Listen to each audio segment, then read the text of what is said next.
वरना हमने वो लोग भी देखे हैं, जरा से टके भर की दौलत आ गई ना तो फिर सबसे बड़ा डीजे करके आ रहा और कह रहा मौलाना देखियो इलाके में ना नाम हो जावे, दीवारें हिल जाएंगी, दीवारें ऐसा बजेगा, चल बजा ले बेटे, जिस दिन कब्र में जाएगा ना तो अल्लाह सातों तबक खिला देगा, तबक।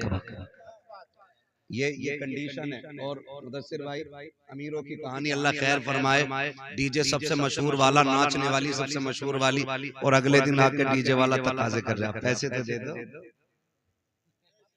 फिर औकात दिखाई दे जाती है, फिर औकात। और सही बताऊं, जो फजूल खर्ची में पैसा खर्च करते हैं ना, वो लड़ते हैं जाकर के इमाम से निकाह पढ़ाने।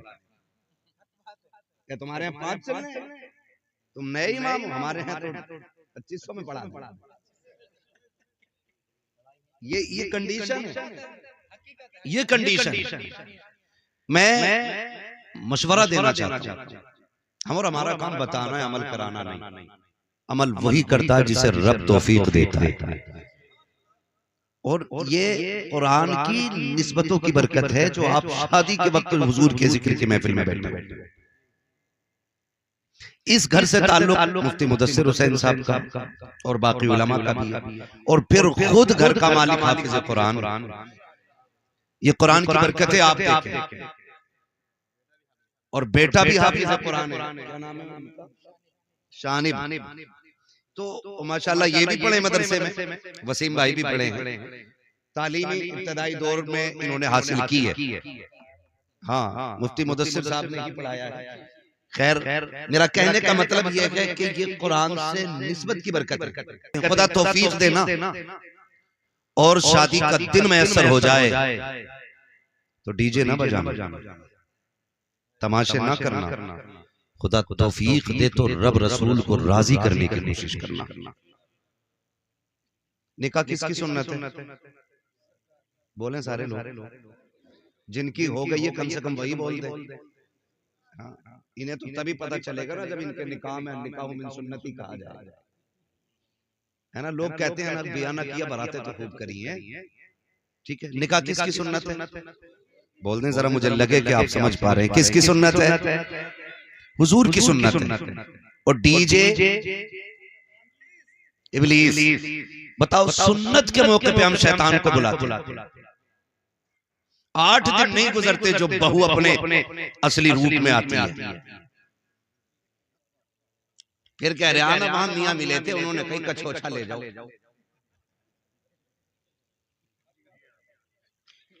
हाँ, सही कह रहा हूं मैं, कछोछा ले जाओ। वहां नीर का पानी पिलाया भी, नहलाया भी, लगाया भी, हुआ कुछ नहीं। क्योंकि भूत उनके उतरते जिन पे चढ़ा करते, जो खुद भूत नहीं होती है उनके भूत नहीं उतरा कर। ये मैं आपको बता रहा हूं, ये बेबरकतियां होती हैं, इनसे कोई नतीजा नहीं होता। अब सभी की एक तमन्ना है, सुना है आप हर आशिक के घर तशरीफ लाते, मेरे घर में भी हो जाए चरागा। हाँ, पक्के बरेल भी बैठे माशाअल्लाह, मेरे घर में भी हो जाए चरागा या रसूल अल्लाह। लेकिन हमने हुजूर को बुलाया कब? खाली कही तो दिया, मेरे घर में भी हो जाए चरागा या रसूल अल्लाह। लाइक भाई, हमारी कौम नात पे मचलेगी और मचलना चाहिए, क्योंकि नात का ताल्लुक इश्क से है, इश्क से है। वो किसी प्रोफेसर ने भी लिखा था और कहा था कौमे मुस्लिम की हुजूर से मोहब्बत का आलम है। बात अगर हुजूर की इज्जत और अजमत की आए ना, तो जहां नमाजी हुजूर के लिए निकलता है ना, तो वहां बेनमाजी भी रोड पे हुजूर के लिए निकल आते हैं। जहां जुब्बा और दस्तार वाले हुजूर के लिए निकलते हैं, वहां इस कौम के बेदाढ़ी वाले भी निकल आते हैं। कैसी हालत को देख के अंग्रेज परेशान है, कहा भी हम तो किसानों के सीने से इश्क रसूल नहीं निकाल पाए, मौलवी के सीने से इश्क रसूल कैसे निकाला? यहाँ क्योंकि इसका रिश्ता हुजूर से दिल का है, दिल का। गोया हम कहते हैं हम बेअमल जरूर हैं, लेकिन बेवफा तो नहीं। हम गुनाहगार हैं, लेकिन गद्दार तो नहीं है। हुजूर आपकी अजमत की बात आए, हम लेटे रखे, कि लानत हो ऐसे लेटने पे। हमारा तो एक ही ऐलान रहता है कि मोहम्मद से वफा, तूने तो हम तेरे हैं, ये जहां चीज है क्या लो हो, कलम तेरे। लेकिन अगर हम अमली मैदान में उतर के फिर भी एक बात आपसे पूछूं, हम कितना बुलाना चाहते हैं हुजूर? शादी होती है, होती है इधर भी। अरे शादी की महफिल में बैठे डर क्यों रहे हो? हाँ, मैं यहाँ निकाह करा के नहीं भेजूंगा कि अब्बा से पूछ के नहीं आया। होती है ना, होती है। तो उससे पहले जो रस्म रिवाज हमारे हाफिज साहब हैं, लाइक भाई, वो ये है कि हम लोग क्या करते हैं, पहले एक रफ तैयार करते हैं मेहमानों के लिए, रफ। फिर उसमें 4 लोग बैठते हैं, इनमें किसको रखना और किसको नहीं रखना। ये निकालते, कहा इसको निकाल दो, इसने पिछली बार दावत नहीं खिलाई। कहा ये कहा, इसने हमारे यहाँ बोटी ज्यादा खाई थी, अपने यहाँ बोटी नहीं खिलाई थी, इसको भी निकाल दो। मतलब इस तरह से हम कट करते चले, इसे रखो, ये हमारे घर दावत दे के गया। ऐसे लिस्ट घटती बढ़ती घटती बढ़ती रहती है। फिर बात आती है रिश्तेदारों पे, फिर बात आती है कुर्ब जवार के लोगों पे। जब रिश्तेदारी की बात आती है, लिस्ट बन जाती है ना, तो बेटा कहता अब्बा फूफा को बुलाओगे कि नहीं? कहा क्यों? कहा वो तो नाराज हैं। तो लोग बाप भी नाराज नहीं, कह देता नहीं नहीं, अगर वो नाराज है हम नहीं जाएंगे बुलाने। 4 लोग बैठ के कहते क्यों ना जाओगी जी, तुम्हारे बेटे का आज छोटी सेहरा है, तुम्हें जाना पड़ेगा, जाओगे और बच रहोगे, हम जाके तुमसे मनवाएंगे उनको। और पूरी कौम प्रेशर डालती है, जबरदस्ती ले जाकर के पैर पकड़वाए जाते हैं। आज के हालात में आपको बता दूं, कितने ऐसे मक्कार लोग भी होते हैं कि 3 दिन घर में ही पड़ा रहेगा, जब खाने की बारी आएगी भाग जाता है। कहाँ है फला साहब? कहा वो नाराज है। कहा 3 दिन से तो यही थे। कहा रोटी नहीं खाएंगे जब तक आप अपने किए की माफी नहीं मांगेंगे। इस तरह से शादियों को भी बर्बाद किया जाता है। मैं कुछ और कहना चाहता हूँ, मैं बताना ये चाहता हूँ, जब लिस्ट बनाई जाती है उसमें खालू को भी मनाया गया, ताऊ चचा को भी मनाया गया, सारे रिश्तेदारों को राजी करके लाया गया। लेकिन मुझे बता तो सकी, सारे रिश्तेदार आ गए, जरा दिल पे हाथ रख के बताओ, जाके पूरी दुनिया की लिस्ट चेक कर लो, सबसे ऊपर खालू का नाम मिलेगा, मामू का नाम मिलेगा। क्या किसी लिस्ट में सबसे ऊपर हुजूर का नाम मिलता है कि नहीं? आका का नाम होता है कि नहीं? नहीं होता। और यार जो नाराज थे उनको राजी करके ले आए। तुमने हुजूर को लाने का कौन सा तरीका इस्तेमाल किया? आप कहोगे मौलवी मुस्तफा को कैसे बुलाया जाएगा? तो सुनो, तुमने कार्ड दे करके अपने खालू को राजी किया, इनविटेशन कार्ड दे करके आपने रिश्तेदारों को बुलाया, लेकिन जब हुजूर को बुलाना था एक कार्ड उनके नाम का भी बनना था। आप कहेंगे कौन सा? मैं ये कहता हूँ, जब हुजूर को बुलाना हो मिलाद की महफिल सजा दे, रहमत के फरिश्ते भी आएंगे, मदीने से मुस्तफा चल के तशरीफ ले आए।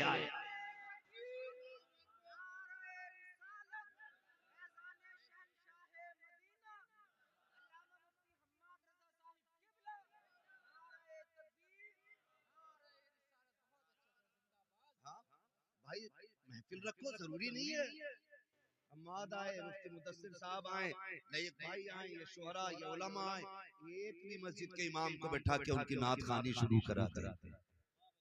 बात लहजे की नहीं है, बात अंदाज की नहीं है, बात हुजूर की नात की है। जहां नात होती है, मुस्तफा अगर चाहे तो तशरीफ ले आते हैं, और अगर आना ना भी चाहे तो मजार में लेटे लेटे तवज्जो फरमा देते हैं। और हुजूर की अगर नजर हो गई ना, तेरी एक निगाह की बात है, मेरी जिंदगी का सवाल है। अगर उनकी एक निगाह हो गई ना, फिर बेड़े पार हो जाते, फिर बेड़े पार होते। इसलिए मैं कहता हूँ, खुदा तौफीक दे, दूल्हा बनो ना तो दूल्हा तुम बनो, महफिल सजी हो सेहरा आमीना के लाल का पढ़ा जाना चाहिए। वाह वाह, माशाल्लाह माशाल्लाह। सरवरे किश्वरे रिसालत जो अर्श पर हाय जलवागर हाय, हुए क्या थे, बात है नए मुफ्ती निराले साहब। तरफ के सामा अरब के मेहमान के लिए थे। फिर देख सेहरे में 4 चांद लगते हैं कि नहीं?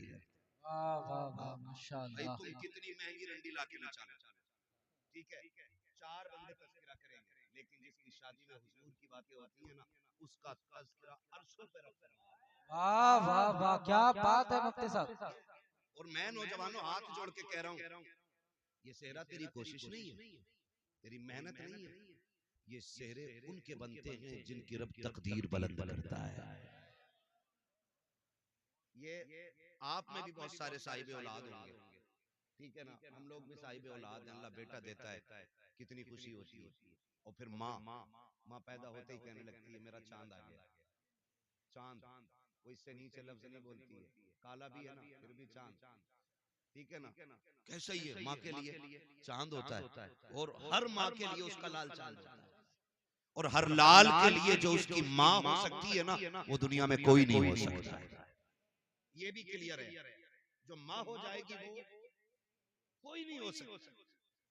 जैसी बेटा पैदा हुआ, माँ कहती मेरा चांद आया, मेरा चांद आया, मेरा चांद आया। कभी अकीके की खुशी, कभी सुन्नतों की खुशी, कभी छठी की खुशी, तरह तरह के नाम से खुशियां होती जा रही हैं। जब बेटे ने शूर की दहलीज पे कदम रखा, 4 महीने 10 दिन का हुआ, बाप ने कहा बिस्मिल्लाह खानी होनी है, इलाके को लुक़्मे खिलाए जा रहे हैं, बेटे की बिस्मिल्लाह खानी है। जब बेटे ने शूर की दहलीज पे कदम रखा, माँ कह रही है बेटा आ गया है, इसकी दुल्हन सी चांद सी दुल्हन लेके आनी है, चांद का टुकड़ा लेकर के आऊंगी। एक ख्वाब माँ सजाती है। बाप भी जब बेटा जवान होता है, 4 लोगों में जब बैठता है, लोग कहते हैं तुम्हारा भी तो बेटा जवान है, शादी कब करोगे? बाप के कंधे चौड़े हो जाते हैं, बेटे के निकाह की बातें हो रही हैं। मैं खुदा की कसम खा के कहता हूँ लोगों, याद रखना रब का बड़ा इनाम होता है उस शख्स पे, रब जिसके बेटे को दूल्हा बना देता है। वरना हमने यहाँ तक देखा है, शादी में 5 दिन रह गए, बेटे का इंतकाल हो गया, शादी वाले दिन सेरे बांध के निकले और पलट के कफन में लिपट के आए हैं। ये लाजिम नहीं है अगर तूने सेहरा बांधा है खैरियत से आ जाएगा, अगर खैरियत से आया है तो ये सिर्फ तेरी खुशी नहीं है, माँ की खुशियों की तकमील हो रही है, बाप का ख्वाब पूरा हो रहा है, यारों की खुशियों में 4 चांद लग रहे हैं, दोस्तों अहबाब मचल रहे हैं। ओ लोगों, खुदा ये वक्त दे गाने न बजाना, अगर बजाना तो मुस्तफा की नातों के तराने बजेगा। नारे तकबीर, नारे रिसालत, फैजाने शहंशाह मदीना, ख्वाजा का हिंदुस्तान, नारे तकबीर, नारे रिसालत। बहुत अच्छी। जिंदगी के सारे काम सिर्फ निकाह पे खत्म नहीं हो जाते, उसके बाद नेक औलाद इंसान के लिए सबसे बड़ी नेमत। नेक औलाद, फर्माबरदार औलाद। पैसे में सुख सुकून नहीं है, सुने सारे लोग, अगर लगता हो ना पैसे वाला मौज में होगा, पता 8 दिन में पूरी पूरी डिब्बी खा जा रहे हैं, बोली होती फिर जाके सोता है। सुख चैन दौलत में नहीं, मजा तो तब है औलाद इतनी फर्मा बरदार हो कि बाप देखे और उसकी आंखें देखते ही ठंडी हो जाए। ये सबसे बड़ी नेमत, ये सबसे बड़ी नेमत। अगर औलाद फर्मा बरदार नहीं तो मैं कहता हूं ऐसी औलाद पे लानत है जो माँ बाप की फर्मा बरदार ना। क्या करोगे तुम जिंदगी का, कोई मतलब नहीं। अगर दो सुकून दौलत में होता ना तो फिर अमीर 16 घंटे सोता, गरीब 3 घंटे। लेकिन उल्टा है, अगर गरीब को जरूरतें ना उठाएं तो ये 12 घंटे नहीं उठेगा। क्यों? वो कभी गोली नहीं खाता। वो कहा था किसी ने फुटपाथ पे सो जाते हैं अखबार बिछाकर, मजदूर कभी नींद की गोली नहीं खाता। अमीर होना बुरा नहीं है, लेकिन दौलत हजरत उस्मान गनी वाली होनी चाहिए, फिरौन वाली नहीं, शद्दाद वाली नहीं, हामान वाली नहीं। दौलत उस्मान गनी वाली होनी चाहिए जो रब रसूल के रास्ते में लगती रहे। और हम तो कहते हैं, मैं नौजवान बैठे, मैं सबसे कहूंगा मेहनत करें और अमीर बने, ताकि आप माँ बाप का बोझ ना बने, बल्कि अपने घर वालों का बोझ उठाने के लायक बन जाए। हर नौजवान कोशिश करे, अब तो आग लग गई है, जिधर को निकल जाओ हर कोने पे लिए बैठा, हर कोने पे बैठा। इतनी ठलवी कौम हो गई हमारी, 3 बजे तक जाग रही है, कोई काम भी नहीं है। ठलवे कह रहे दुआ कर दो कोई रोजगार मिल जाए। अगर दुआओं से रोजगार मिलते हैं, ऐसी दुआ करता कि अल्लाह मेरे परिवार को ना मुख्यमंत्री बना। मेहनत भी तो कोई चीज होती है ना यार। तुम पूरी जिंदगी पबजी खेलो और फिर का मौलवी की दुआ से अच्छा रोजगार मिल जाए। जिन्हें रत जगह नहीं आते ना, उनके ख्वाब कभी पूरे नहीं होते। ख्वाब वही पूरे होते हैं जो जागते हुए देखे जाते हैं। सोते हुए देखे जाने वाले ख्वाब कभी पूरे, कभी सोते हुए ख्वाब देखे जाने वाले पूरे नहीं होते, नहीं होते। ख्वाब वही पूरे होते हैं जो जागते हुए देखे जाते हैं। अभी भी निकल के आ रहे ना, हर कोने पे बैठा, ईद निकली है ना अभी, हर कोने पे मोबाइल लिए, हर कोने पे। हाथ जोड़ के कहता हूँ निकलो इससे और इतने आगे बढ़ो, इतने आगे बढ़ो कि लोग देख के कहें कि हुजूर की उम्मत में भीख मांगने वाले कम नजर आते हैं और लोगों को भीख देने वाले ज्यादा नजर आया करते हैं। ये कैसी उम्मत बने हमारी, मजबूत उम्मत बने। इब्तिदाई दौर इस्लाम का आप देखें, एक खजूर खा करके रोजा रख लेते थे और उसकी गुठली मुंह में डाल करके इफ्तार करते थे। ये दौर इस्लाम पे गुजरा है। लेकिन फिर हजरत फारूक आजम का दौर आया, फिर इस्लाम ने करवट बदली है, तो फिर पूरे मदीने में कोई ज़कात लेने वाला नहीं मिलता था। ये दौर भी इस्लाम ने देखा, लेकिन वो जवान ठलुए नहीं थे, निकम्मे नहीं थे। इस्लाम के लिए जंगे भी लड़ना और बच्चों के लिए हलाल कमाई के लिए कोशिश भी करते रहे, कोशिश भी करते रहे। आज तो क्या कहते हैं, शॉर्टकट कह रहे ऐसा रास्ता मिला है 10 पे 70 दे रहे, रातों रात अमीर होने के ख्वाब। अब तो वो क्रिकेट चल रहा है ना,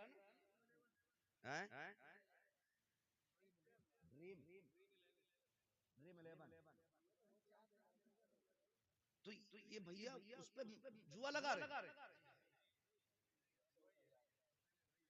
उसको सट्टा ही है, वो भी एक किस्म का फिर सट्टा है, लग गया आधा हो तो लग गया, वरना मुंह देख रहे, रोज लगा रहा है। कितने पैसे लगते, बहुत आगे हो।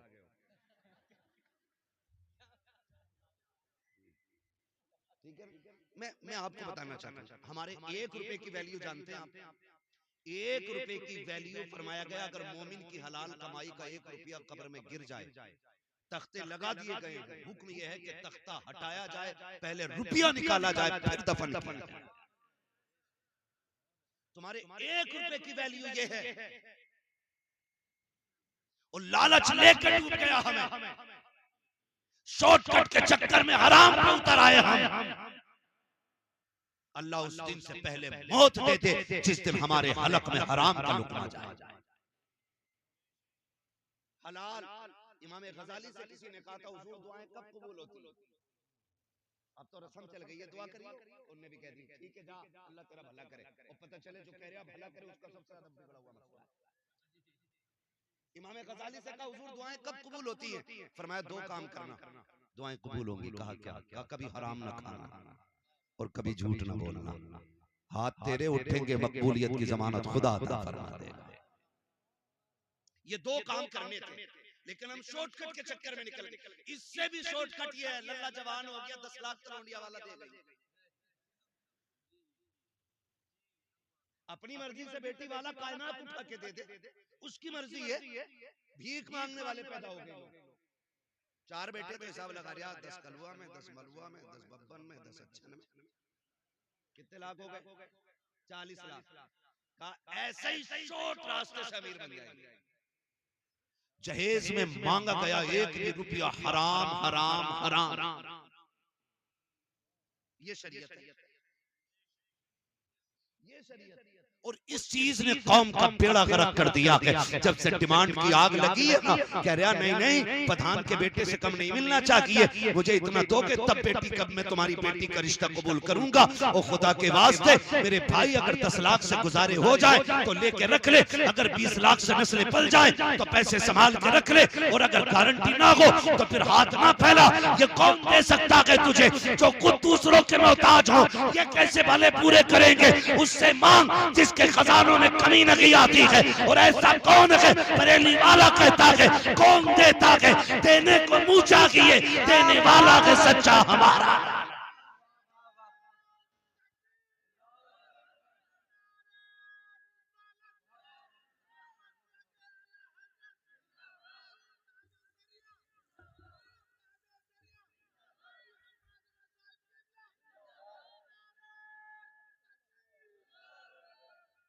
जो है सारे लोगों की डिमांड तो नहीं करेंगे इंशाअल्लाह, बहुत कम हाथ उठे, लग रहा सारा बिजनेस यही है। ये बीच वाले लोग हो गई है भाई, जिनकी हो गई है तो वो अपने बेटों की नियत ना करें कि अल्लाह के मैंने ली। हाँ कई बार हजरत ऐसा हो जाता हाफिज साहब, अब्बा दीवाना हो जाता, कहता भैया 2 सूद से कम की पिलाई ना हो, 2 इंची से कम की पिलाई ना हो, जबकि एक बार भी बैठने नहीं मिलता इस गरीब को बेड पे, और अपनी आखिरत तबाह कर रहा है। लिस्ट में बुलेट भी है ऊपर, कह रहा ये जरूर हो, कभी नहीं बैठेगा इस बुलेट पर, इसे साइकिल पे ही रहना है, मगर अपनी आखिरत तबाह कर रहा है। ना करे, ना करे, इसलिए कि कोई भी बेटी वाला, मैं तो कहता हूं जिसने बेटी दे दी उसने सब कुछ दे दिया। जिसने बेटी दे दी उसने सब कुछ दे दिया। और बेटी ही का जिक्र नहीं है, गाड़ी का जिक्र है, फ्रिज का जिक्र है, एसी का जिक्र है, जनरेटर का जिक्र है, इन्वर्टर का जिक्र है, लिस्ट में सोफे भी है, पिलाई भी है, सारी चीजें के अगर नहीं है तो बेटी के औसाफ नहीं है। कोई ये नहीं पूछता है जिसके साथ निकाह किया है उसे कुरान तजवीद की रियायत से पढ़ना आता है कि नहीं, उसे नमाज दुरुस्त याद है कि नहीं। कोई ये पूछने वाला नहीं है जिसको बहू बना के ला रहे हो वो तहज्जुद गुजार है कि नहीं, जिसे तुमने बहू बनाया है वो फजर वक्त पे पढ़ती है कि नहीं, जिसको तुम घर की रौनक बना रहे हो उसके लहजे में कुरान की खुशबू आती है कि नहीं। कोई पूछने वाला नहीं है जिसको तुम चांद का टुकड़ा कह रहे हो उसके माथे पे सजदों के निशान है कि नहीं, जिसे तुम जन्नत की परी कह रहे हो। बता तो सही अखलाक में खातून जन्नत का किरदार नजर आता है कि नहीं। खुदा की कसम करोड़ों ले आओ, अगर औरत बदमन लाए हो मोहताज रहोगे, खाली हाथ ले आओ, नेक औरत ले आओ, अल्लाह तुम्हें दुनिया ही में बादशाहत अता फरमाए।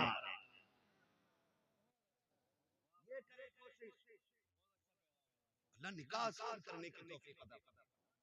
डिमांड तो नहीं करेंगे ना इंशाअल्लाह। नेक औरत तलाश करें नौजवानों, नेक। और आपको मैं बता दूं बहुत जरूरी बात, वक्त बड़ी तेजी से बढ़ रहा है, मैं भी समझ रहा हूं कि अब ये वक्त गुफ्तगू का नहीं है क्योंकि वक्त ही इतना हो चुका है। वजह है सारे लोगों की, जितनी सुनना चाहते हैं वो कह दें जरा या रसूल अल्लाह, सारे ही सुनना चाह रहे हैं। बहुत अच्छे लोग हैं माशाअल्लाह, खुदा सलामत रखे। मैं एक बात कह रहा हूँ, देखिए एक जरूरी बात, सारे नौजवान सुने, शादी तक ना माँ बाप बड़े अच्छे लगते हैं और शादी के बाद अच्छे नहीं लगते, ये भी एक मसला है।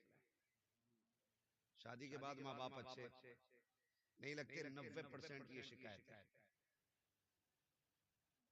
समझ रहे, 90% लोगों की शिकायत रहती है। नौजवानों में एक बात बताऊं, हमेशा याद रखना, हमेशा याद रखना, औरत की जगह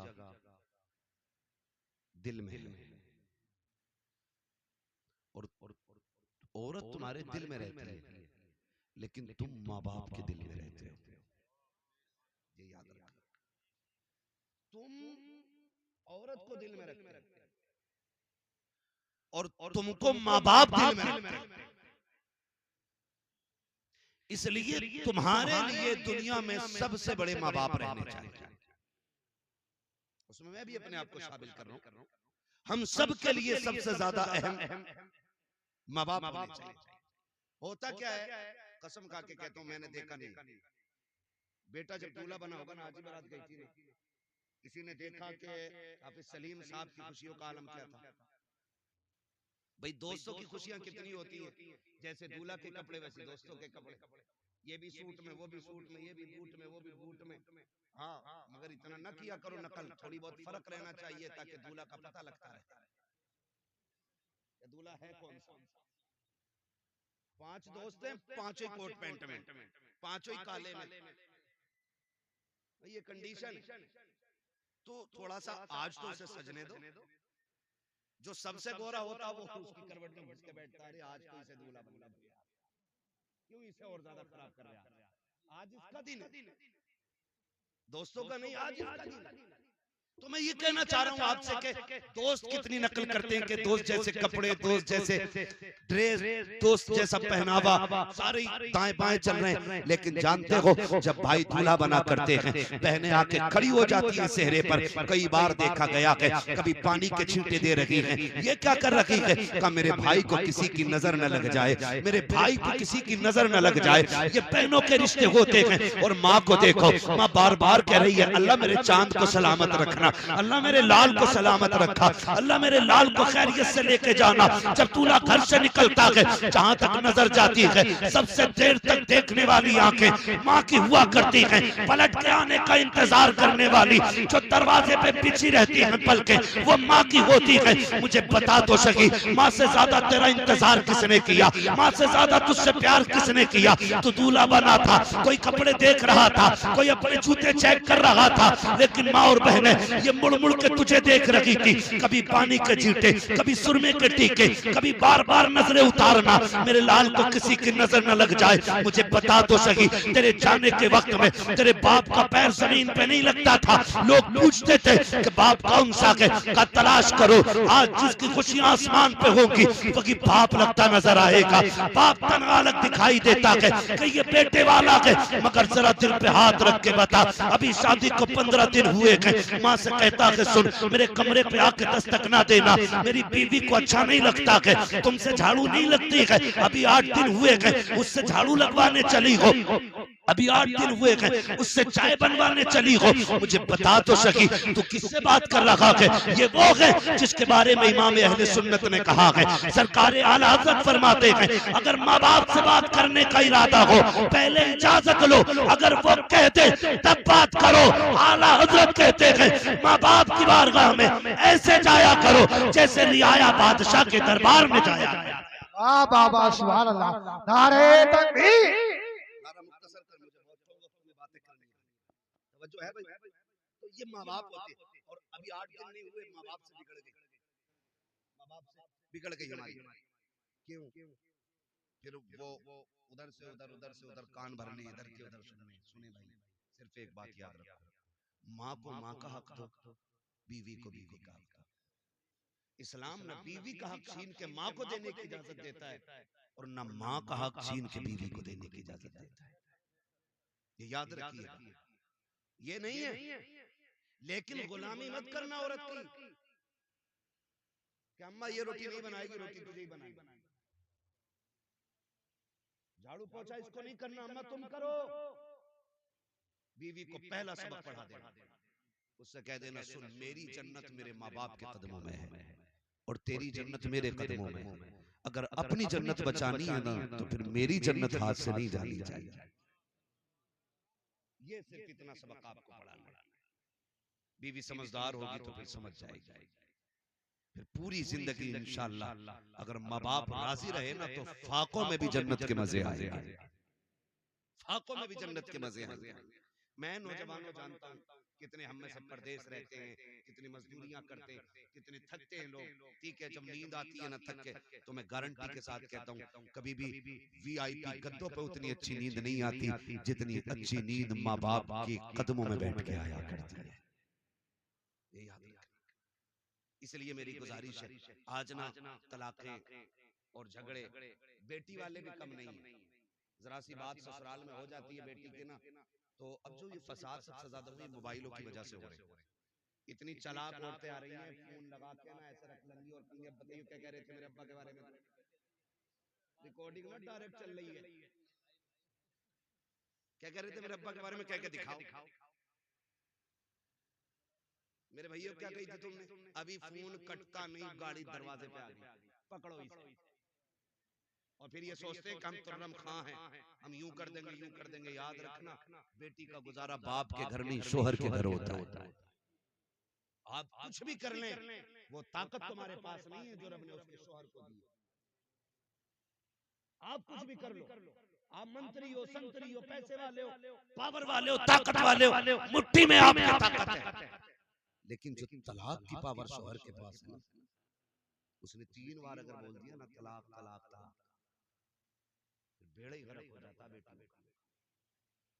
इसलिए बेटियों के मामलात में भी आसमान पे ना उड़ा गए जाके। क्या कह रहा था भाई तू? थप्पड़ मार दिया। याद रखना शोहर हर हाल में शोहर होता है, शोहर हर हाल में शोहर होता है। शोहर मरना गवारा करता लेकिन जिल्लत गवारा नहीं करता कभी। किसी भी शोहर को उसकी बीवी के सामने जलील न करना, वरना फिर तुम्हें हाथ धोने पड़ जाएंगे। तो कमी बेटी वालों के लिए एक अच्छी जिंदगी गुजारने के लिए हुजूर का तरीका अपनाना पड़ेगा। हुजूर का तरीका देख मैं बता दूं, आज हम में कोई अबू बकर नहीं है, आज हम में कोई उमर नहीं है, आज हम में कोई उस्मान गनी नहीं है, आज हमारे बीच कोई मौला अली नहीं है, आज हमारे बीच कोई सहाबी नहीं है, आज हमारे बीच कोई ताबई नहीं है। इतने लोग बैठे हैं, हम में कोई जाहिर में वली भी नहीं लगता है। कोई किसान है, कोई मजदूर है, कोई इमाम है, कोई खतीब है, बस अपने अपनी जिम्मेदारियों पे लोग लगे। मगर बता कायनात में कोई सैयदा आमीना के लाल के जैसा हो तो ला के दिखाओ। और जानते हो जिनसे मेरे नबी ने निकाह किया पहला, उस खातून को हजरत खदीजतुल कुबरा कहा जाता है। क्या कहा जाता है? हजरत खदीजतुल कुबरा। ये हुजूर की पहली बीवी। हुजूर के साथ 25 साल गुजारे। कितने? 25 साल गुजारे। इनका लेवल क्या है? आका फरमाते पूरी कायनात पे इस्लाम का एहसान है, लेकिन इस्लाम पे मेरी खदीजा का एहसान है। ये इनका लेवल है, ये इनका स्टेटस है, ये इनका मकाम है। आका फरमाते पूरी कायनात पे इस्लाम का एहसान, लेकिन खदीजा वो है जिसका इस्लाम पे एहसान। अब आप जरा देखें, एक दिन मेरे नबी की अम्मी हजरत हलीमा सादिया रज़ी अल्लाह ताला, ये कौन है? ये हुजूर की रिजाई अम्मी। कैसी अम्मी है? रिजाई अम्मी उस माँ को कहा जाता है जिसने दूध पिलाया हो अपना। हकीकी माँ वो होती है जिसने पैदा किया। रिजाई वो होती है कि जिसने सिर्फ दूध पिलाया हो। हजरत हलीमा सादिया वो है जिन्होंने दूध पिलाया है।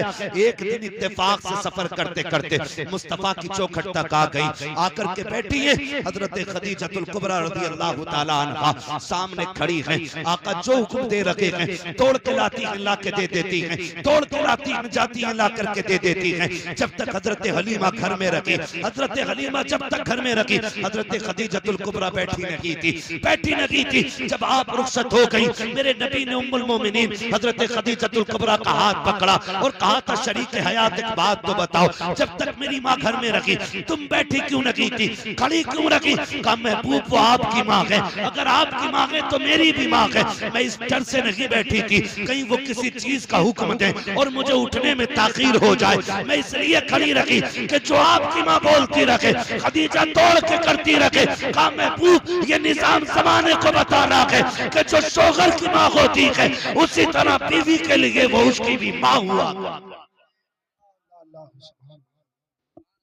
और आज शोहर खुद कह रहा है लेटी रहे तेरे सिर में दर्द है, अम्मा रोटी डाल दिया तो शोहर नहीं ये दलाल है। हद हो गई भाई, हद हो गई। चापलूसी की भी हद हो। माँ बाप हजरत खदीजतुल कुबरा खड़ी रही। आज तो देख के खड़ी नहीं होती जनाब। और कंडीशन कुछ बेगैरत घरानों की ऐसी है कि दुपट्टे भी सर पे नहीं रखती ससुर को देख के। और बहुएं कहती बड़े मियां कहां? बहुएं इसलिए बड़े मियां कह रही हैं क्योंकि बेटा खुद कह रहा ना हाजी जी कहां? अपने अब्बा को प्रधान मुखिया हाजी जी अब्बा कहते हुए इसकी जबान टूट रही है।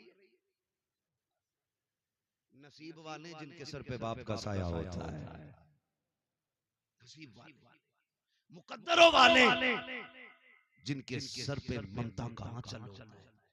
प्रधानी कह रहे हो, हजन कह रहे, माँ कहा करो माँ। अल्लाह ने इस लफ्ज में इतना सुकून रखा है कि जब चोट लगती है ना तो पहला लफ्ज माँ निकलता है।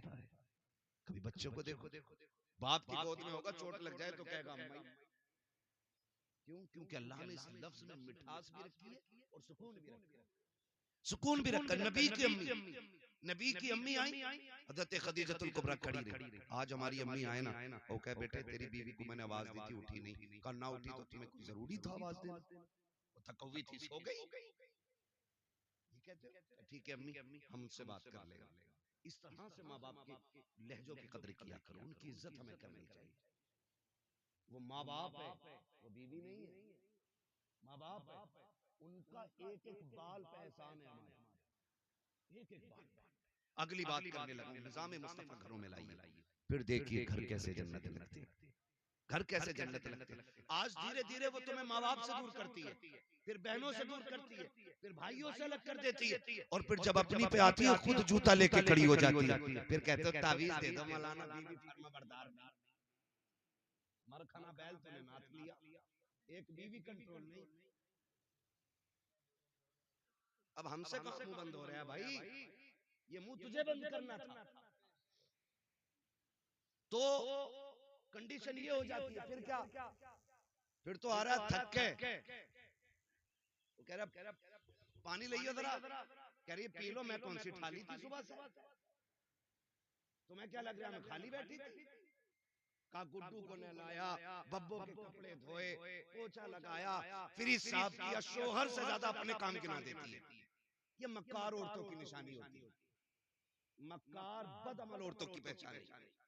जो फर्माबरदार होती है ना, शोहर की पहली आवाज पे दौड़ जाती है, पहली आवाज। शोहर थक के आया, खुद बीमार होकर पड़ गई। होता क्या है, कभी बाहर ना मोहल्ले में दिन भर घूमेगी, शोहर के आने के टाइम चद्दर ओढ़ के, क्या हुआ कि सिर में आधे में बड़ा दर्द है, आधे में दर्द है तो सर घर सर पे उठा लेती है, पूरे में हो तो क्या करेगी, करिए कि सर में दर्द। जाओ जाके बेटियों को सबक दो, घर ऐसे नहीं चला, घर ऐसा चला करते हैं, शोहर थक के आए ना, बिस्मिल्लाह पढ़ के उठ, गिलास पानी का लेके बगैर कहे जाके खड़ी हो जा।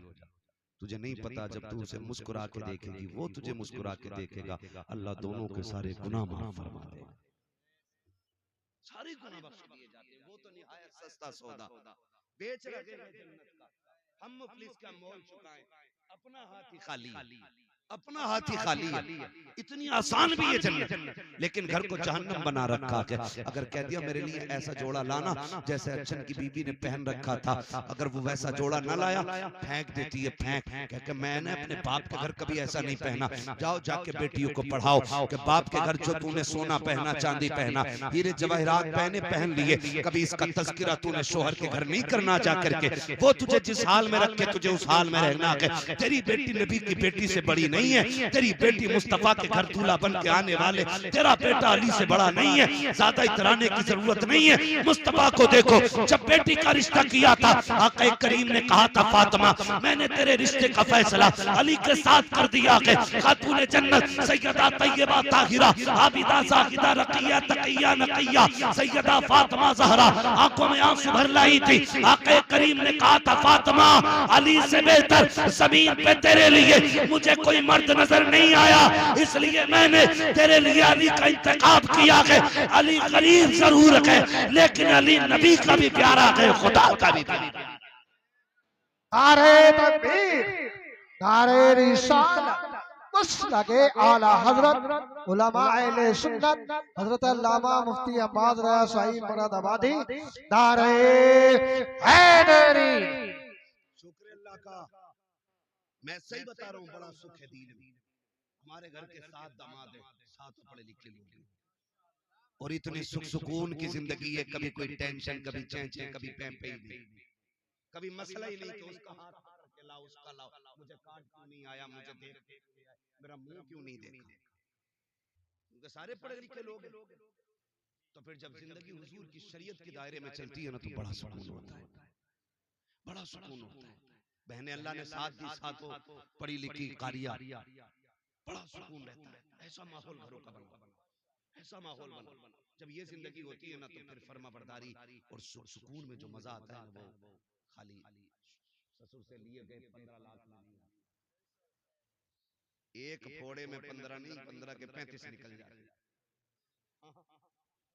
ये याद रखिएगा। इसलिए हराम के चक्कर में ना पड़ना, मेहनत से अपनी कमाई से लाओ, फिर 5 में अल्लाह 50,000 की बरकत दे देता है। मेहनत का होना चाहिए, मेहनत का होना चाहिए, अपनी कमाई का। भीख में मिले हुए से क्या यार, तुमसे हमसे सबसे ज्यादा पैसे तो उन फकीरों के पास है जो जामा मस्जिद के गेट पे बैठ के भीख मांगते हैं। पैसा तो उनके पास भी, लेकिन इज्जत वाला पैसा होना चाहिए, हलाल वाला पैसा होना चाहिए। तवज्जो है सारे लोग। तो माहौल जब अच्छा होना, तो फिर घर जन्नत लगता है, बिगड़ जाती बिगड़ जाती। हुजूर फरमाते 25 साल मेरी खदीजा ने मेरे साथ गुजारे, लेकिन 25 साल आका फरमाते मैंने तबलीग के लिए जाता था, आता था, लेकिन कब 25 साल में कभी मुझे दरवाजा बजाने की जरूरत नहीं पड़ी। ये कौन कह रहा है? ये नबियों का इमाम कह रहा है। 25 साल कहते कभी चौखट बजाने की जरूरत नहीं पड़ी। आका फरमाते एक दिन आया, मैंने खदीजा से कहा खदीजा क्या बात है, मैं कभी खांसा नहीं, कभी आवाज नहीं दी, कभी कुंडी नहीं बजाई, कभी हाथ नहीं मारा, तुम्हें कैसे पता चल जाता मैं आ गया हूँ? बड़ी प्यारी बात खदीजतुल कुबरा ने कही थी, कहा हुजूर आप मेरे दिल में रहते हैं और आपकी खुशबू मेरी सांसों में रहती है। हुजूर कहना उन्हें पड़ता है जिनके आने का पता ना हो। आप आते हैं तो एहसास खुशबू से हो जाता है कि मेरा महबूब तशरीफ ला रहा है। ये किसने कहा? ये उम्मुल मोमिनीन हज़रत खदीजतुल कुबरा कह रही है। आज की बीवी कहती है मर जा, तू लौट के ना आए, ट्रक के नीचे दब जा, तेरा एक्सीडेंट हो जाए। ये कह के शौहरों को रुखसत करती है। जाओ जाके बहन बेटियों से कह देना शौहर दुनिया की तेरे लिए सबसे बड़ी दौलत है। आज अगर ये जिंदा है तेरे ऊपर सुर्ख जोड़ा भी अच्छा लगता है, हरी पीली चूड़ियां भी तेरे हाथ में अच्छी लगती है, तू सोना पहने तो रानी लगती है, जोड़े पहने खूबसूरत तो शहजादी लगती है, जिससे तू ट्रक के नीचे मरने की दुआ दे रखी है, जिसके बारे में कह रही तेरी सूरत नहीं देखनी है, जिस दिन ये मर गया और सफेद कफन में लिपट गया, खुदा की कसम सफेद जोड़े के अलावा तेरे बदन पे कोई कपड़ा अच्छा नहीं लगेगा, तेरे हाथों की चूड़ियां उतार ली जाएंगी, तुझसे हंसने का हक खत्म हो जाएगा। एक बेवा की जिंदगी क्या होती है? जा किसी बेवा से जाके पूछ, आज तुझे घमंड है अपनी जवानी पे, अपनी ताकत पे और अपनी इज्जत पे। सोच, जिस दिन शौहर चला जाएगा कोई थूक के तेरी तरफ देखने के लिए तैयार नहीं होगा, कोई तुझे 2 वक्त की रोटी देने के लिए तैयार नहीं होगा। आज जो हुकूमत चल रही है ये तेरी पावर की वजह से नहीं, ये तेरे शौहर की वजह से चल रही है। इसलिए जाओ जाके बेटियों से कह देना कभी शौहर की मौत ना मांगना, मौत ना मांगना। अल्लाह तौफीक दे, ये घर से निकले फिर मुसल्ले बिछा, फिर झोली फैला के अल्लाह सुहाग के जोड़े में छोड़ के गया है सुहागन मिलाना। दुआ करना तेरा काम है, खैर से रब को तुझसे मिला देना ये उसका काम है। ये जाके तालीम हमें बच्चों को देनी है। हज़रत खदीजतुल कुबरा की जिंदगी आपकी।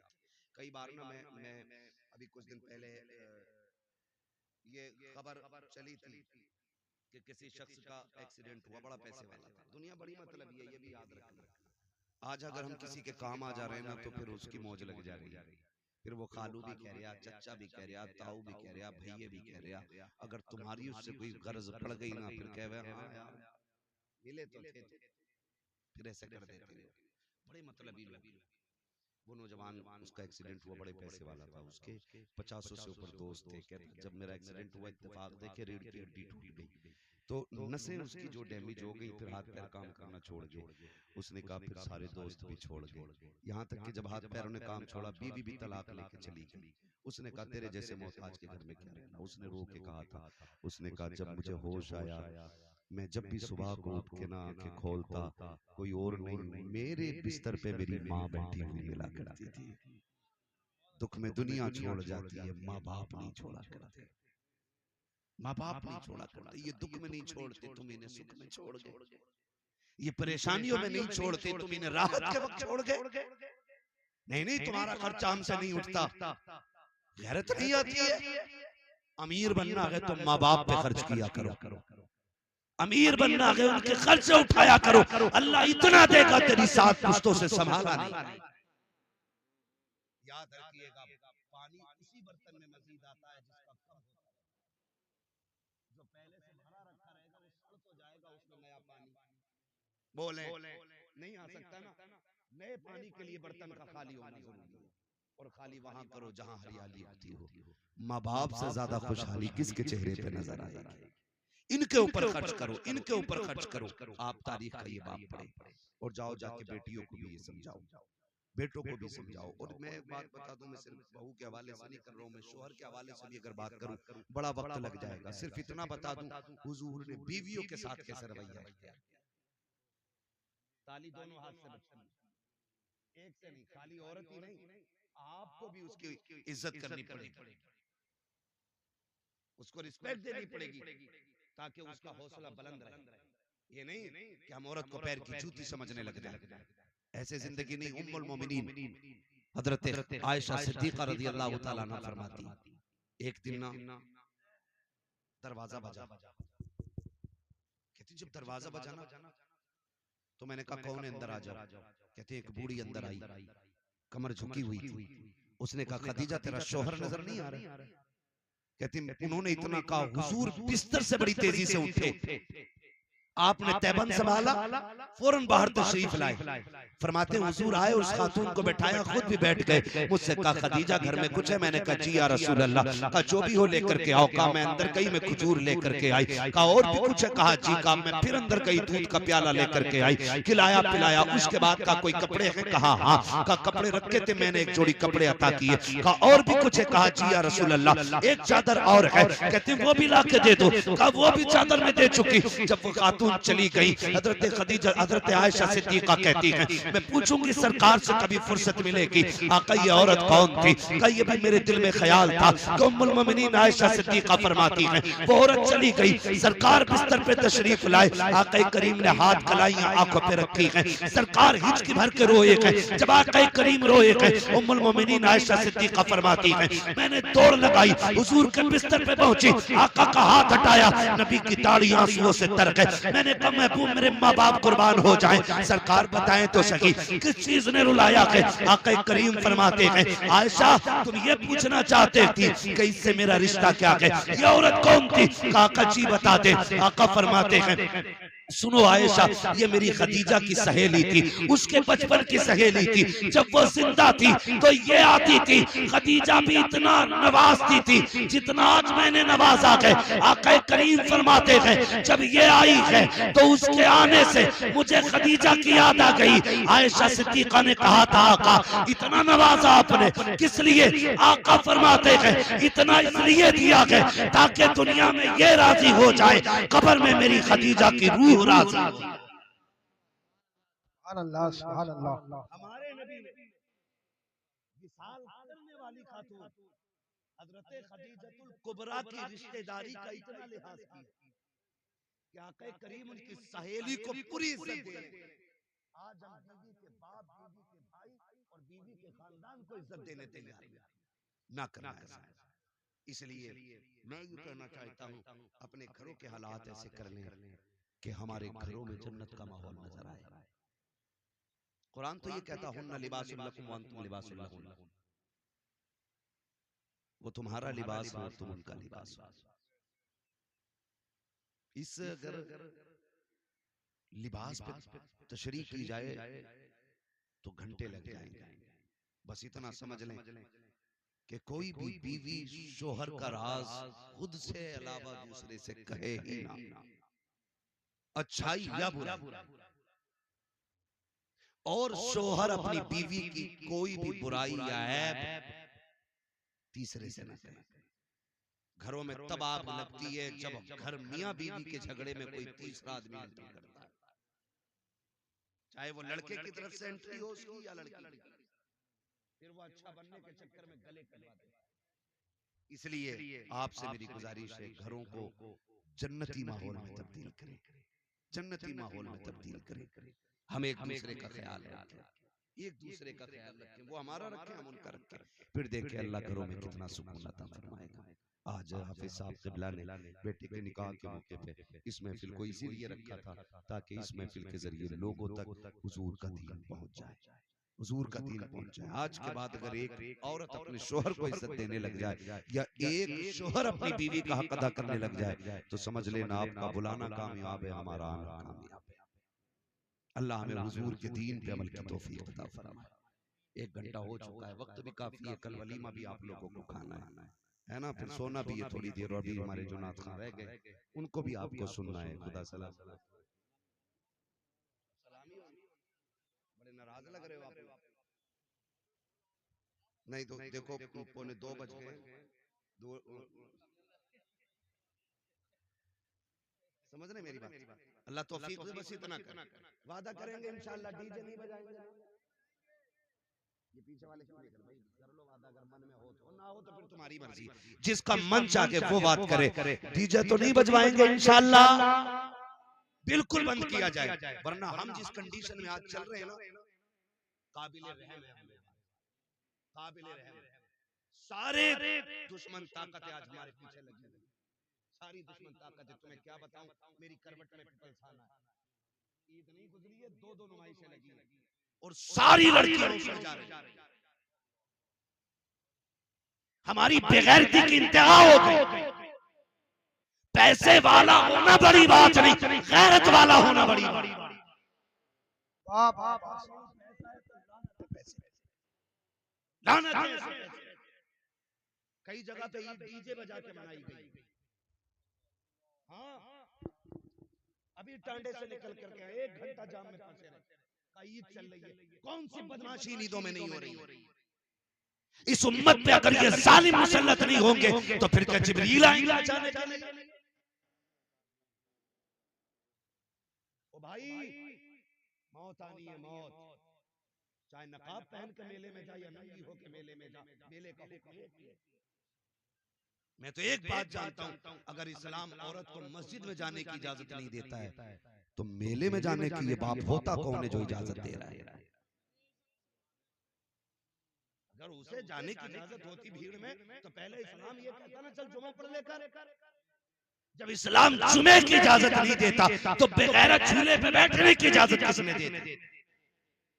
और फिर जब चौक में आएंगे तो मौलवियों के भी उस्ताद लगे, कलाइयां चढ़ा के कहेंगे हाँ हम जाने हैं मौलवियों को। बेगैरत तेरे जैसे दौलत वाले बेगैरत से तो गरीब 5 वक्त नमाज पढ़ाने वाला इमाम 1 लाख दर्जे ज्यादा अच्छा होता है। पैसा नहीं है मगर हमारी कौम की गैरत का जनाजा निकल गया। शर्म आती है, तकलीफ होती है, फिर कहते हैं उसके साथ भाग गई, वो कपिल के साथ भाग गई, वो फलां कर, क्यों नहीं भागेगी? जब तुम शरीयत की हदें तोड़ोगे अल्लाह तुम्हें उजाड़ के रख देगा। याद रखिए, ये जुमले न समझना, ये कड़वी सच्चाई है। उसके दीन से खेलोगे वो तुम्हारी नस्लें उजाड़ देगा। और कोई माई का लाल ऐसा पैदा नहीं हुआ जो खुदा से सामने से झगड़ा हो। समझ रहे हो? डरें अल्लाह के अज़ाब से, बदलें अपने तरीके को, वादा करें इंशाअल्लाह कभी डीजे बजेगा तो देखेंगे भी नहीं जाकर। हालात ये ऐसे ऐसे गंदे गाने चल रहे हैं कि आदमी, मर्दों को तो गैरत आ जाती है, जो बहन के सामने डीजे बजवा रहा है उस बेगैरत को गैरत नहीं आ रही, नहीं होनी चाहिए। अल्लाह तौफीक दे, फितनों से निकले, खुदा सबको बेटे दे, उनके सेहरे बंदे और उनकी शादियां हो, बातें हुजूर की होने लग जाएं, फिर तज़किरे फरिश्तों में भी हो, रब अर्शों पे तज़किरे करे। फिर देखें इंशाअल्लाह अगर सुन्नत के मुताबिक हमने निकाह अपने आसान कर लिया और हुजूर की महफिलें सजा दी तो हो सकता है हमारी 5000 बारात के खाने का तज़किरा वहां ना हो, हुजूर की 4 नातें सुनाने और सुनने वालों का तज़किरा होने लग जाएगा। ये करेंगे इंशाअल्लाह। बदले थोड़ा सा अपने आप को, याद रखिएगा अब जमीन तंग होती जा रही है, इतनी तंग हो गई है हम लोगों की जमीन कि अब पैर अगला रखने की जगह नहीं। डॉक्टर इकबाल ने आज के लिए कहा था, न संभलोगे तो मिट जाओगे हिंदी मुसलमानों, तुम्हारी दास्तां तक भी न होगी दास्तानों में। अभी वक्त के दिल के हवाले से मुफ्ती साहब कह रहे थे, है हवा, पता है किस कंडीशन में हम खड़े, जगहें नहीं मिलेंगी दफन होने के लिए, अपनों के कब्रों पे फाता पढ़ने की जगह नहीं मिलेगी। वो दौर आ रहा हम लोगों को, सजदे करने के लिए मस्जिदें नहीं मिलेंगी। आज वक्त है अल्लाह को राजी कर ले, आज वक्त है कोशिश करें हमारा रब राजी हो जाए। अगर वो राजी हो जाता है ना, फिर 313 को हजारों पे फतह अता फरमा देता है। ये उसी का काम है कामयाबी देना, उसी का काम है। वो इज्जतों का मालिक भी है, जिल्लत भी उसी की कुदरत में, जिसे चाहे इज्जतों से नवाज दे, जिसे चाहे जलील कर दे, वो इज्जत जिल्लत का मालिक है। इसलिए मेरे अजीज, हम अपने रब को मनाने की कोशिश करेंगे इंशाअल्लाह। और याद रखिएगा, जिन घरों के उसूल तरीके अच्छे होते हैं उन घरों की आने वाली नस्लें अच्छी होती हैं। मैं अक्सर एक बात कहता हूँ, जमीन अच्छी होती है तो फसल अच्छी होती है, माएँ अच्छी होती हैं तो नस्ल अच्छी होती है। ऐसा माहौल बनाइए, दीन वाला माहौल, शरीयत वाला माहौल। मैं आपसे ये नहीं कह रहा आप मुसल्ला लेकर मस्जिद में जाएं, मैं आपसे ये नहीं कह रहा आप तस्बीह गले में टांगे रखें, लेकिन इतना कह रहा हूँ कि चलते वक्त ये सोच लिया करो, ये चलना हुजूर को पसंद है कि नहीं, ये लेटना हुजूर को पसंद है कि नहीं। हम जो ये गाली दे रहे हैं सामने वाले को, इससे अल्लाह राजी होगा कि नाराज होगा? 2 मिनट लगेंगे, जबान बंद कर लो कि बड़े गुनाह से बच जाओ। हमें बस इतना करना। अल्लाह हमें हुजूर के दीन पे अमल की तौफीक अता फरमाए और अल्लाह हमें हुजूर की शरीयत पर पाबंदी के साथ गामज़न रहने की तौफीक अता फरमाए। फरमाया गया लक़द कान लकुम फ़ी रसूलिल्लाहि उस्वतुन हसना, मेरे महबूब की जिंदगी आपके लिए बेहतरीन नमूना है। हुजूर की 63 साल जिंदगी पूरी कायनात के जीने के लिए काफी नहीं बल्कि बहुत ज्यादा है। हुजूर के किरदार को देखे हम तो मगरिब को देख रहे हैं, हम तो पश्चिम की रहने वाली मखलूक को देख के नंगे हो गए, कपड़े उतर गए। नहीं, खुदा की कसम, केला वही अच्छा लगता है जो छिलके में होता है। नंगे फलों पे मक्खियां बैठा करती हैं। बहन बेटियों से कहो नकाब में रहो, औरत उतनी ही अच्छी लगती है जितने ज्यादा पर्दे में रहा करती है। ठीक है ना? ये उसूल बड़े मुश्किल होते हैं, बड़े मजबूत भी होता है। ये यहाँ आके बंदा खड़ा जाता है, पर्दे के मसले में आके बंदा बड़ा मुश्किल हो जाता है, बड़ा मुश्किल हो जाता है। लेकिन अमल करें, फिर देखें अल्लाह इसके सिले में जन्नत अता फरमाता है। मैं झूठ नहीं बोल रहा हूँ, ये मेरे बहनों ही, इन्होंने मेरी सिर्फ उस बहन को देखा जो इनके निकाह में, मेरी 7 बहनों में से सिर्फ उसको देखा जो इनके निकाह में, उसके अलावा किसी दूसरी को आज तक देखा नहीं, क्योंकि सारी पर्दा करती है। और ये हर दामाद का मसला, ये नहीं कि सिर्फ इन्हीं का मसला। ऐसा अमल कराओ फिर खुदा की कसम बहन बेटी कब्र में जाएगी ना तो सिर्फ उसकी कब्र जन्नत नहीं बनेगी, उसके सदके में अल्लाह हम सब की कब्र जन्नत बना देगा। करेंगे इंशाअल्लाह। और कोई बड़ी बात नहीं है हुजूर के दीन के लिए। हाँ, कुछ दिन झगड़े होते हैं, कुछ दिन लोग बातें करते हैं कि नहीं उनके यहाँ तो मेहमान को इज्जत नहीं मिलती, उनके यहाँ तो बाहर बैठाया जाता है, उनके यहाँ तो पानी नहीं मिलता, उनके यहाँ नहीं जाना। कुछ दिन बातें होंगी, लेकिन हमें दुनिया से क्या मतलब है, हमें तो अपने रब रसूल से मतलब है। हाँ, मगर फिर समझ में आ जाता धीरे धीरे, तो लोग समझ जाते हैं शरीयत क्या है, तबीयत क्या है। ठीक है ना? करेंगे इंशाअल्लाह ऐसा। ज्यादा से ज्यादा कोशिश ये करें कि एहतियात आए। मैं समझता हूँ एकदम इतना पक्का पर्दा तो नहीं हो सकता है, लेकिन धीरे धीरे एहतियात करेंगे ना तो हर घर के अंदर कनीज़े फातिमा ज़हरा नजर आने लग जाएगा। हर घर के अंदर कनीज़े फातिमा ज़हरा। ठीक है ना? जिस तरह देखो दाढ़ी जो नहीं रखते हैं ना, उनसे को रख लेगा, थोड़ी सी बड़ी हुई थी, हाँ, जो टोपी नहीं ओढ़ते जुमे जुमे के दिन ओढ़े तो रकात पढ़ के ना ऐसा होता है क्यों गर्मी लगने लगी। और हम लोग हर वक्त टोपी ओढ़ने वाले लोग, हम अगर टोपी उतार दें तो ऐसा लगता है जैसे हमने कपड़े उतार दिए, क्योंकि आदत हो गई, आदत हो गई। जिनके दाढ़ी नहीं उन्हें बोझ लगता है, जिनके है उन्हें पता ही नहीं लगता है। और पता नहीं है, खुदा की कसम चेहरे पे दाढ़ियां सजा लो, 100 ग्राम के तावीज लटकाने से बच जाओगे। ये सबसे बड़ा तावीज। और इसके बारे में फरमाया गया कि दाढ़ी कब्र में लेके जाओ, फरिश्ते भी हया करते हैं। और फरमाया गया जिसके चेहरे पे दाढ़ी होती है ना, हुजूर उसे कब्र में देख के मुस्कुराने लग जाया करते हैं। और फिर जब हुजूर मुस्कुराए, यूं मुस्कुराए जान सी कलियों में पड़ गई, यूं लब कुशा हुए कि गुलिस्तान बना दिया। कोशिश करें अल्लाह हमारी कब्र को रोशन फरमा दे, कब्र को रोशन फरमा दे। अल्लाह हमारे घरों में शरीयत का माहौल पैदा फरमा दे, हमारी बहन बेटियों की निगाहों में गैरत पैदा फरमा दे, हमारे नस्लों में, हमारे भाइयों में अल्लाह गैरत और हया हमारी नस्लों को अल्लाह नसीब फरमा दे। हया अल्लाह हमारी नस्लों को नसीब फरमा दे। बस जो हुए गलत उनको माफ फरमाए रब कायनात। जिंदगी ने दिया साथ, फिर होगी मुलाकात, चमन रहा फूल खिलेंगे, जिंदगी रहेगी, फिर मिलेंगे। मुसाफिर हम भी, मुसाफिर तुम भी, किसी मोड़ पर फिर मुलाकात होगी। सारे लोग कलमा शरीफ पढ़ लीजिए, ला इलाहा इल्लल्लाह मुहम्मदुर रसूलुल्लाह सल्लल्लाहु अलैहि वसल्लम। एक आध दो शेर पढ़ दो उसके बाद